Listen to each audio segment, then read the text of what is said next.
Then there's Kev in public jittery temper at a coffee spill with Mac.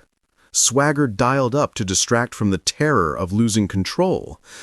The truth behind Beowulf's disappearance takes an even darker turn next week, as Anna's condition nosedives and the pair's secret captivity under Celia and Ray becomes a race against time. It's clear that Bear's gentle instincts are the only warmth in a freezing cold world Celia has built, and that contrast makes every scene ache. We've already seen how Bear was lured into work that became modern slavery.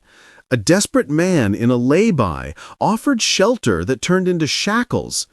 Now he's locked in a barn with Anna, whose botched recapture in Manchester left her with a vicious leg wound that's turned angry and infected.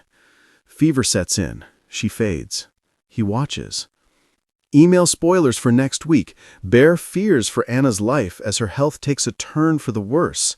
Anna is on the brink of death. As Bear tries to save her, Bear begs Ray for help, and gruffly, Ray swats him back to work, tossing a promise of antibiotics like a bone. But that promise is as thin as Ray's conscience. When he sneaks off to Mulberry and flirts over tea with Laurel, the mask perfectly in place, Celia's call drags him back to the farm and the reality he's trying not to look at. He returns to find Anna burning up, slipping in and out of consciousness, the infection racing ahead. This moment shows how Ray's double life is fracturing. The man who charms Laurel can't meet the eye line of the girl he's letting die. Night turns to day, and Anna clings on. Barely. Bear props her up, cools her brow, murmurs comfort that he prays she can still hear. When he learns Anna has a little girl of her own, the stakes sharpen again. Not just a life in front of him, but a child who needs her mom. Ray knows the risk of hospitals and refuses to let her go. At best, he'll source something to stem the infection while keeping the operation hidden. It's clear that Celia's empire runs on silence. Isolate the vulnerable, force impossible choices, and make good people complicit.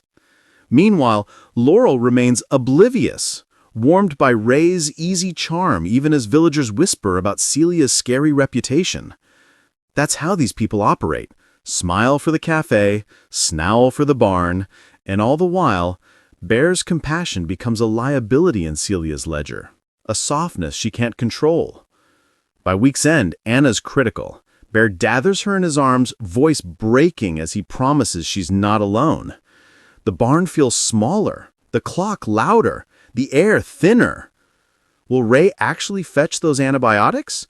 Or is Anna the next body Celia is prepared to sacrifice to keep her pipeline flowing? And if Bear makes a run for help, does he sign his own death warrant? One choice, two lives. No good options.